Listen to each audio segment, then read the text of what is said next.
Assalamualaikum warahmatullahi wabarakatuh. Perkenalkan, nama saya Tengku Alelufia Handani.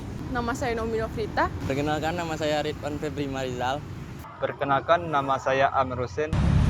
Di sini kami akan membahas bagaimana cara mengukur risiko.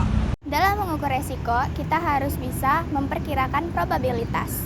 Langkah pertama dalam memperkirakan probabilitas, kita harus bisa mengkuantifikasikan risiko. Sampling. Tahap pertama memecahkan Pacioli puzzle datang pada awal abad ke-16 ketika seorang dokter dan pejudi Italia bernama Girolamo Cardano yang memperkirakan probabilitas hasil yang berbeda dari sebuah dadu. Hasil observasinya dimuat di dalam buku berjudul Books on the Games of Chance, di mana dia memperkirakan tidak hanya probabilitas untuk melempar suatu angka khusus dari dadu sebesar 1/6, akan tetapi juga probabilitas untuk memperoleh nilai pada dua lemparan yang berurutan. Distribusi normal. Pada tahun 1738, seorang ahli matematika Inggris keturunan Prancis bernama Abraham de Moivre mengenalkan distribusi normal untuk mendekati distribusi binominal. Hal ini merupakan suatu alat yang kritis bagi peneliti untuk menghubungkan nilai perkiraan dari sampel statistik untuk menyimpulkan karakteristik populasi dengan menggunakan pertanyaan probabilitas. Pembaruan data. Pada tahun 1662, John Brown menciptakan salah satu tabel mortalitas yang pertama dengan menghitung untuk setiap 100 anak yang lahir di London. Untuk dasar pembentukan tabel, Brown tidak hanya memperbaiki penggunaan alat statistik dan mengukurnya dengan sampel yang besar, akan tetapi dia juga mempertimbangkan cara berumusan dengan kesalahan data atau data error. Pada tahun 1693, Edmund Halley, ahli matematika berkebangsaan Inggris menciptakan The First Life Table dari hasil observasi dan menemukan metode untuk valuing life annuities. Annuity adalah simpanan untuk hari tua.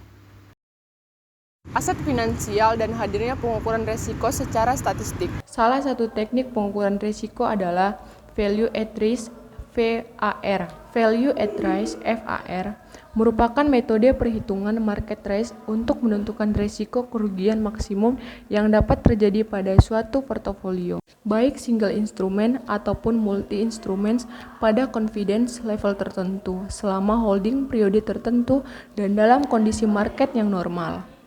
Kelebihan dari VAR adalah bahwa metode ini fokus pada downside risk, tidak tergantung pada asumsi distribusi dari return, dan pengukuran ini dapat diaplikasikan ke seluruh produk-produk finansial yang diperdagangkan. VAR juga memperhatikan perubahan harga aset-aset yang ada dan pengaruhnya terhadap aset-aset yang lain. Hal ini memungkinkan dilakukannya pengukuran terhadap berkurangnya risiko yang diakibatkan oleh diversifikasi kelompok produk atau portofolio.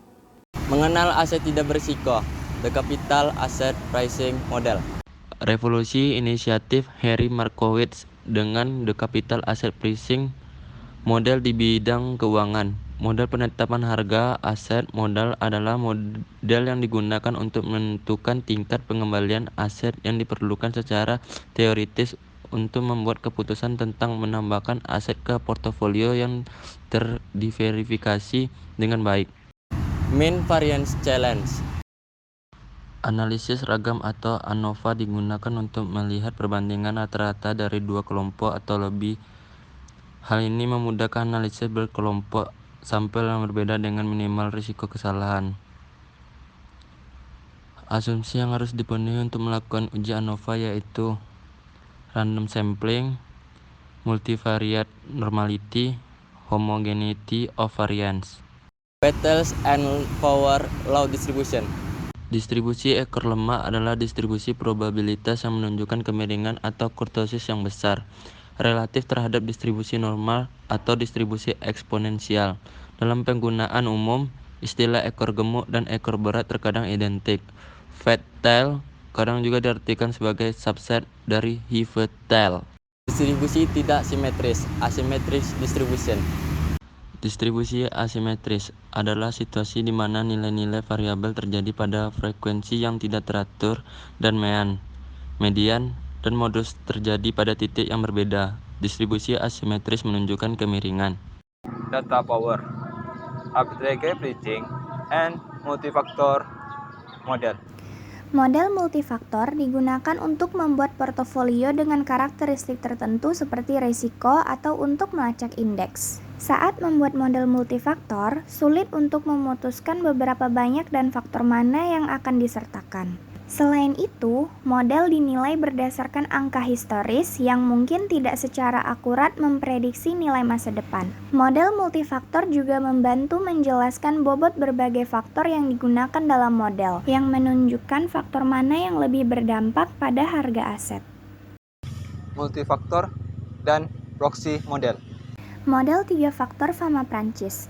Salah satu model multifaktor yang banyak digunakan adalah model 3 faktor Fama French. Model Fama French memiliki 3 faktor: ukuran perusahaan, nilai buku ke pasar, dan pengembalian berlebih di pasar.